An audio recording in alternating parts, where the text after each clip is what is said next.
Autobiography of a Yogi by Paramhansa Yogananda.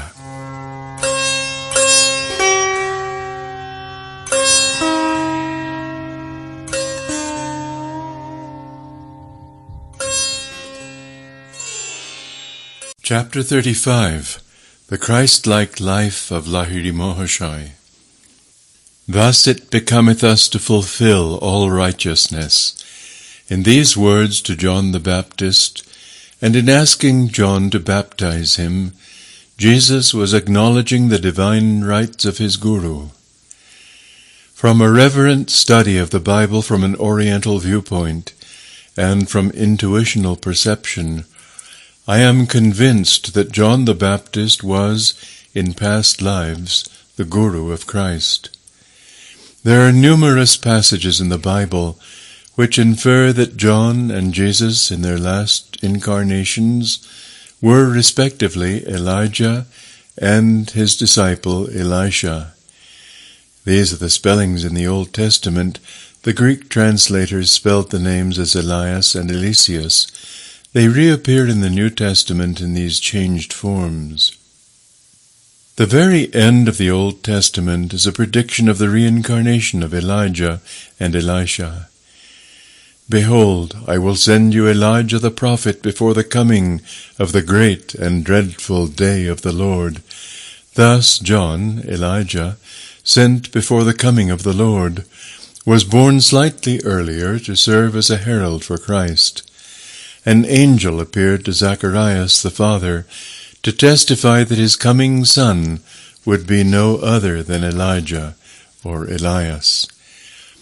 But the angel said unto him, Fear not, Zacharias, for thy prayer is heard, and thy wife Elizabeth shall bear thee a son, and thou shalt call his name John. And many of the children of Israel shall he turn to the Lord their God, and he shall go before him in the spirit and power of Elias, to turn the hearts of the fathers to the children, and the disobedient to the wisdom of the just, to make ready a people prepared for the Lord.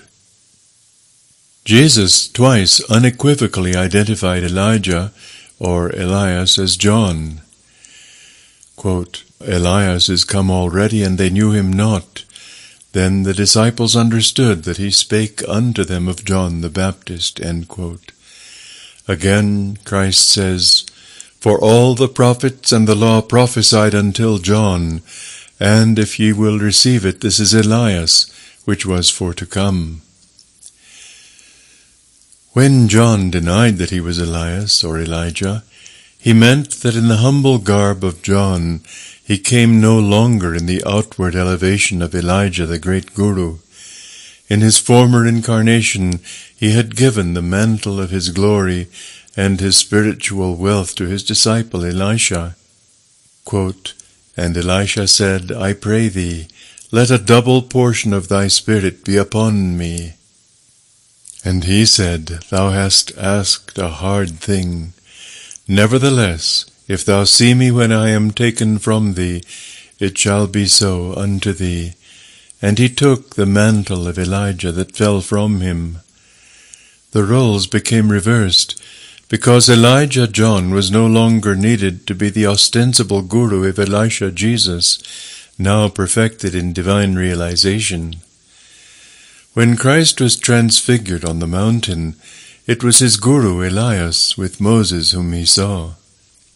Again, in his hour of extremity on the cross, Jesus cried out the divine name, Eli, Eli, lama sabachthani.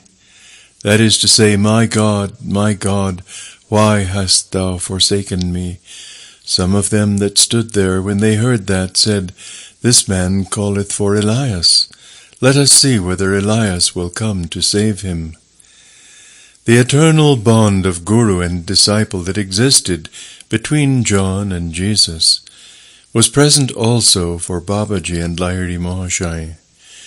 With tender solicitude the deathless Guru swam the Lethean waters that swirled between the last two lives of his Chela, and guided the successive steps taken by the child and then by the man, Lahiri Mahashai. It was not until the disciple had reached his 33rd year that Babaji deemed the time to be ripe to openly re-establish the never-severed link. Then, after their brief meeting near Ranikhet, the selfless master banished his dearly beloved disciple from the little mountain group, releasing him for an outward world mission. My son, I shall come whenever you need me. What mortal lover can bestow that infinite promise? Unknown to society in general, a great spiritual renaissance began to flow from a remote corner of Benares. Just as the fragrance of flowers cannot be suppressed, so Lahiri Mahashai, quietly living as an ideal householder, could not hide his innate glory. Slowly, from every part of India, the devotee bees sought the divine nectar of the liberated master. The English office superintendent was one of the first to notice a strange, transcendental change in his employee, whom he endearingly called Ecstatic Babu. "Sir, you seem sad. What is the trouble?" Lahiri Mahashai made this sympathetic inquiry one morning to his employer. "My wife in England is critically ill. I am torn by anxiety." "I shall get you some word about her." Lahiri Mahashai left the room and sat for a short time in a secluded spot. On his return he smiled consolingly. "Your wife is improving. She is now writing you a letter." The omniscient Yogi quoted some parts of the missive. "Ecstatic Babu, I already know that you are no ordinary man, yet I am unable to believe that at will you can banish time and space." The promised letter finally arrived. The astounded superintendent found that it contained not only the good news of his wife's recovery, but also the same phrases which weeks earlier Lahiri Mahashai had repeated. The wife came to India some months later. She visited the office, where Lahiri Mahashai was quietly sitting at his desk. The woman approached him reverently. "Sir," she said, "it was your form, haloed in glorious light, that I beheld months ago by my sick-bed in London. At that moment I was completely healed.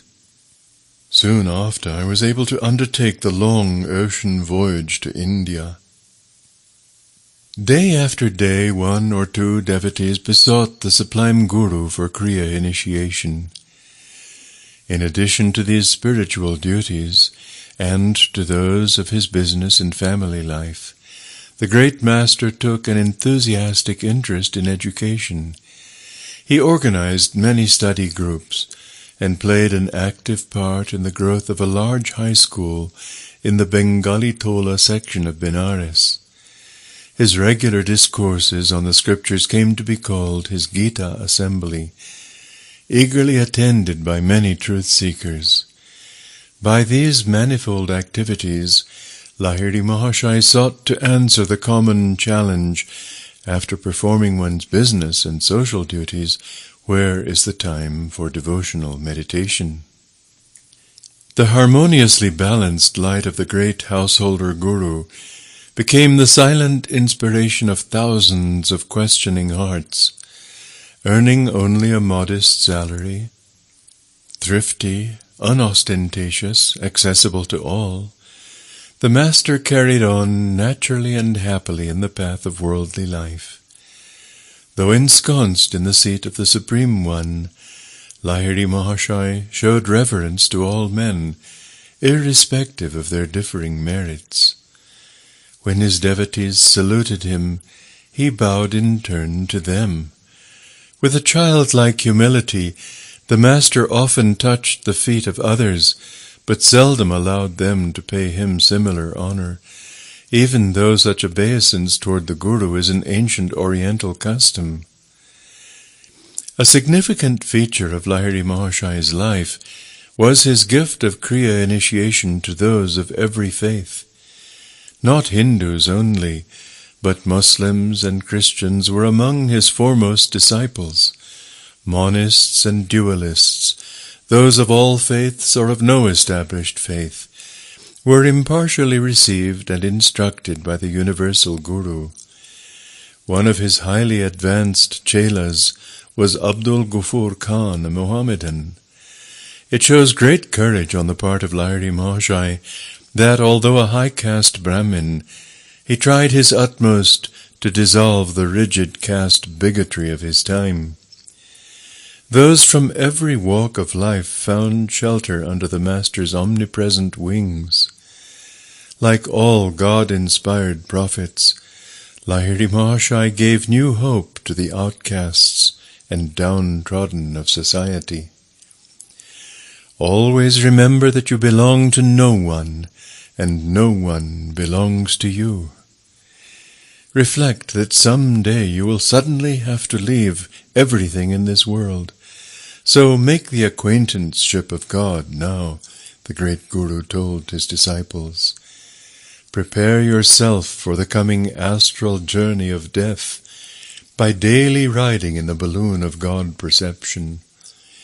Through delusion you are perceiving yourself as a bundle of flesh and bones, which at best is a nest of troubles. Meditate unceasingly, that you may quickly behold yourself as the infinite essence, free from every form of misery. Cease being a prisoner of the body. Using the secret key of Kriya, learn to escape into spirit. The great Guru encouraged his various students to adhere to the good traditional discipline of their own faith, stressing the all-inclusive nature of Kriya as a practical technique of liberation. Lahiri Mahashai then gave his chelas liberty to express their lives in conformance with environment and upbringing. A Muslim should perform his namaz worship 4 times daily, the Master pointed out. 4 times daily a Hindu should sit in meditation. A Christian should go down on his knees 4 times daily, praying to God and then reading the Bible. With wise discernment, the Guru guided his followers into the paths of bhakti, devotion, karma, action, jnana, wisdom, or raja, royal or complete, yogas, according to each man's natural tendencies. The Master, who was slow to give his permission to devotees wishing to enter the formal path of monkhood, always cautioned them to first reflect well on the austerities of the monastic life. The great Guru taught his disciples to avoid theoretical discussion of the scriptures. He only is wise who devotes himself to realizing, not reading only the ancient revelations, he said.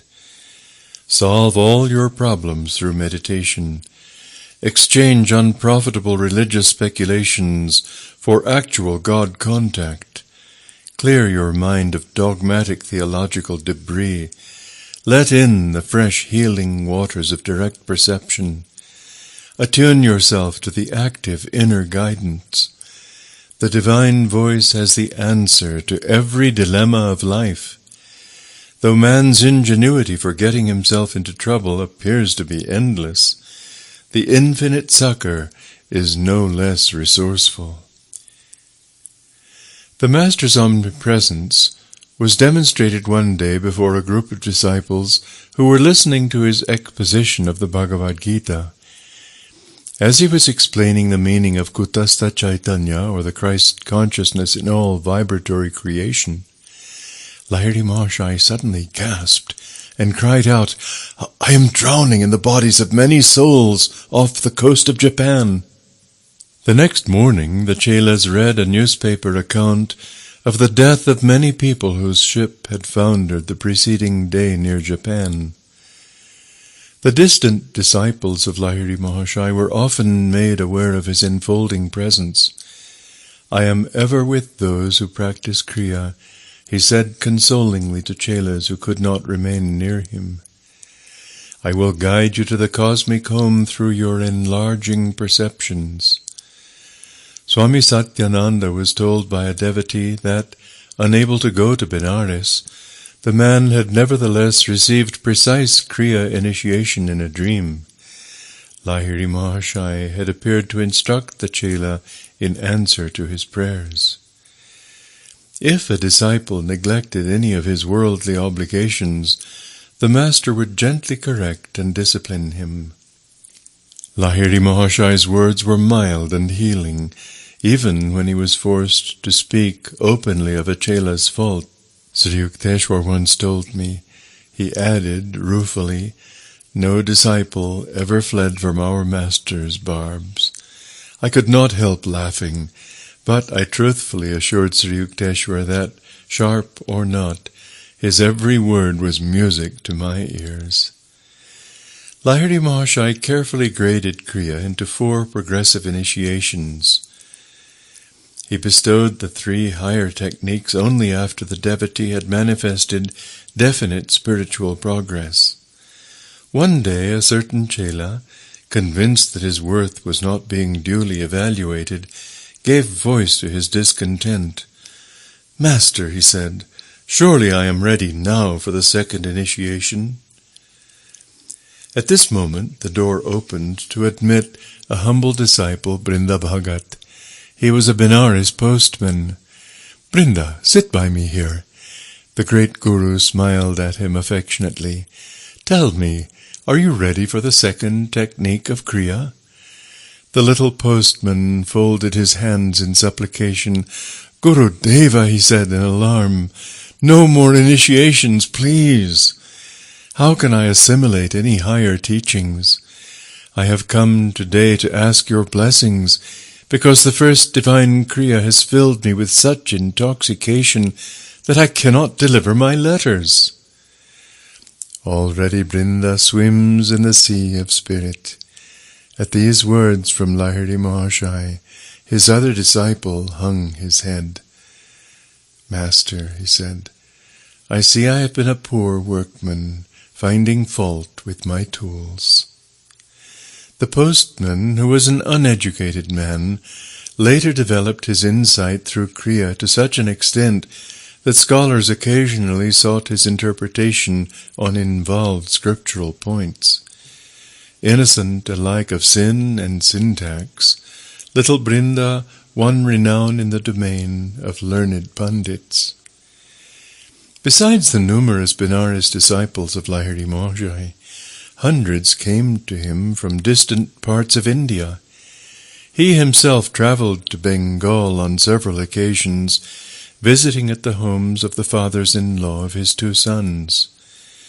Thus blessed by his presence, Bengal became honeycombed with small Kriya groups. Particularly in the districts of Krishnagar and Vishnupur, many silent devotees to this day have kept the invisible current of spiritual meditation flowing. Among many saints who received Kriya from Lahiri Mahashai may be mentioned the illustrious Swami Vaishkarananda Saraswati of Benares and the Deogar ascetic of high stature Balananda Brahmachari.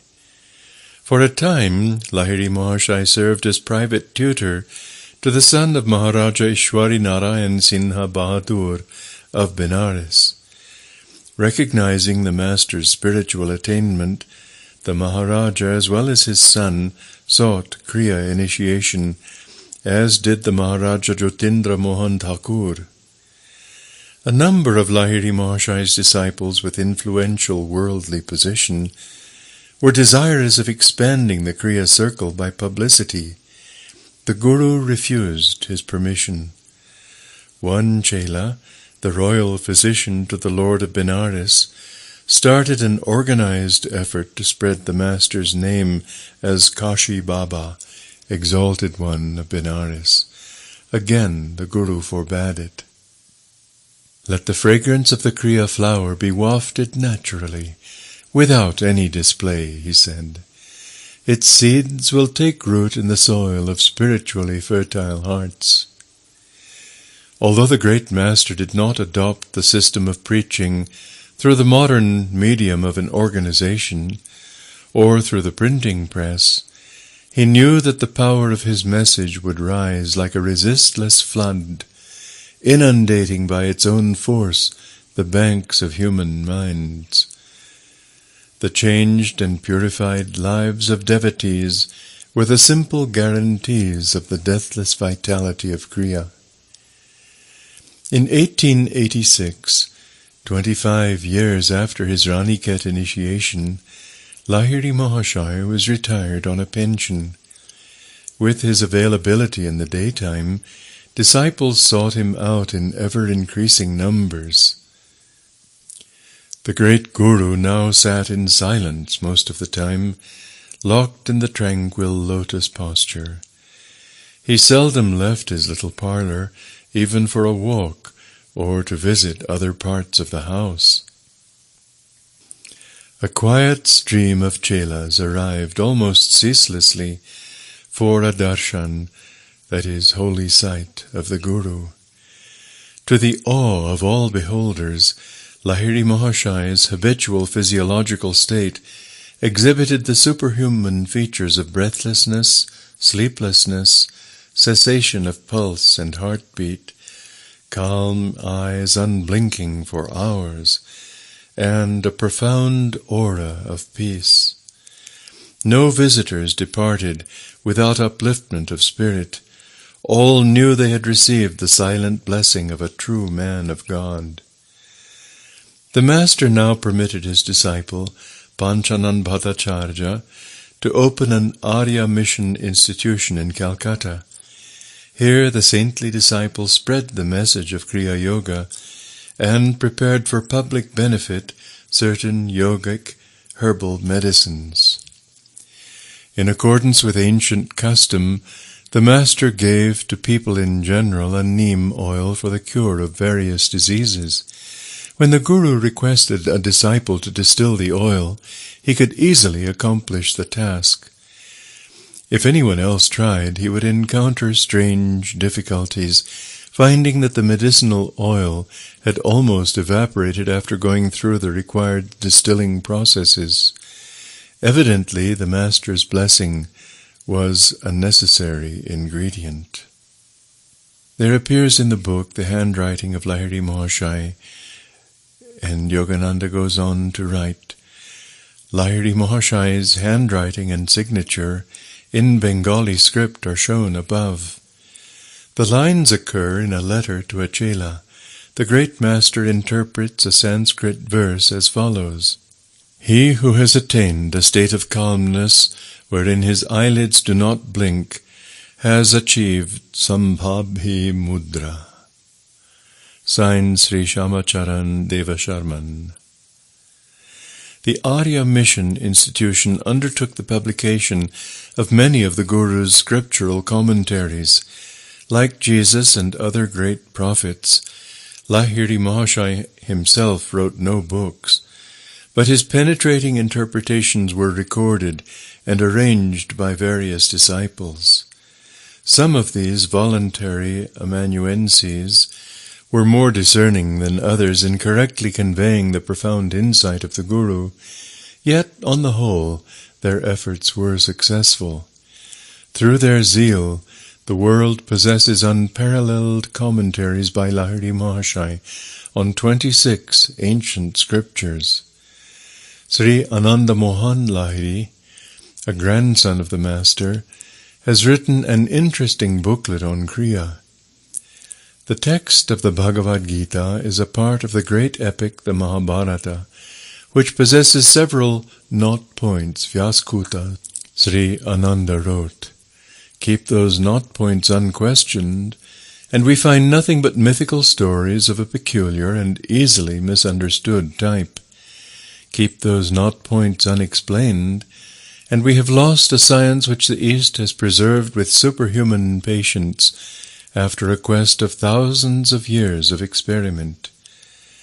It was the commentaries of Lahiri Mahashaya which brought to light, clear of allegories, the very science of religion that had been so cleverly put out of sight in the riddle of scriptural letters and imagery.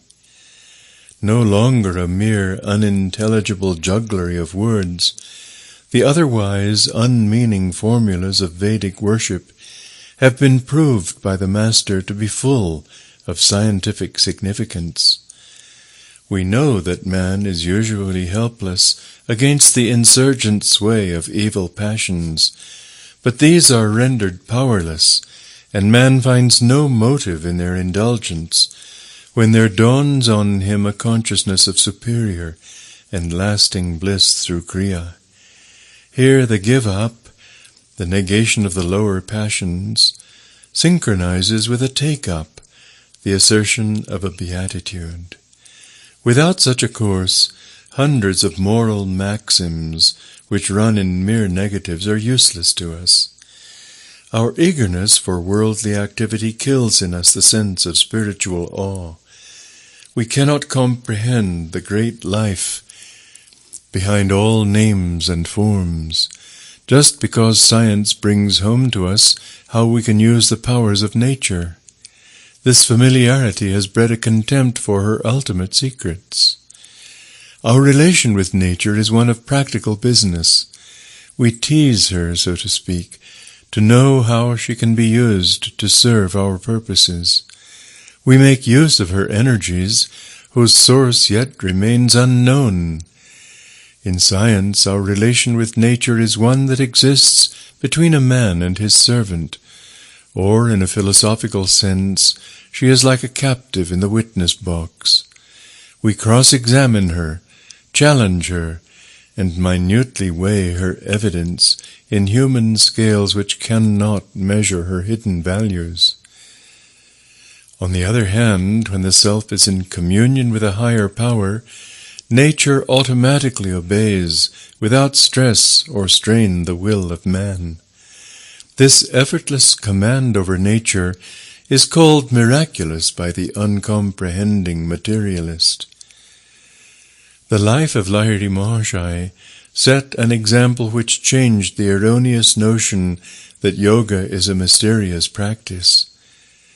Every man may find a way through Kriya to understand his proper relation with nature, and to feel spiritual reverence for all phenomena, whether mystical or of everyday occurrence, in spite of the matter-of-factness of physical science. We must bear in mind that what was mystical 1,000 years ago is no longer so, and what is mysterious now may lawfully become intelligible 100 years hence. It is the infinite, the ocean of power, that is at the back of all manifestations. The law of Kriya Yoga is eternal. It is true like mathematics, like the simple rules of addition and subtraction. The law of Kriya can never be destroyed. Burn to ashes all the books on mathematics. The logically minded will always rediscover such truths. Destroy all the sacred books on yoga, its fundamental laws will come out wherever there appears a true yogi who comprises within himself pure devotion and, consequently, pure knowledge." End quote. Just as Babaji is among the greatest of avatars, a Mahavatar, and Sri Yukteswara Gyan Avatar, or incarnation of wisdom, so Lahiri Mahashaya may justly be called Yoga Avatar, or incarnation of yoga. By the standards of both qualitative and quantitative good, he elevated the spiritual level of society. In his power to raise his close disciples to Christ-like stature, and in his wide dissemination of truth among the masses, Lahiri Mahashaya ranks among the saviors of mankind. His uniqueness as a prophet lies in his practical stress on a definite method, Kriya, opening for the first time the doors of yoga freedom to all men. Apart from the miracles of his own life, surely the Yoga Avatar reached the zenith of all wonders in reducing the ancient complexities of yoga to an effective simplicity not beyond the ordinary grasp. In reference to miracles, Lahiri Mahashaya often said, the operation of subtle laws which are unknown to people in general should not be publicly discussed or published without due discrimination. If in these pages I have appeared to flout his cautionary words, it is because he has given me an inward reassurance. Also, in recording the lives of Babaji, Lahiri Mahashaya and Sri Yukteswar, I have thought it advisable to omit many true miraculous stories, which could hardly have been included without writing also an explanatory volume of abstruse philosophy. New hope for new men. Divine union, the Yoga Avatar proclaimed, is possible through self-effort, and is not dependent on theological beliefs or on the arbitrary will of a cosmic dictator. Through use of the Kriya key, persons who cannot bring themselves to believe in the divinity of any man will behold at last the full divinity of their own self.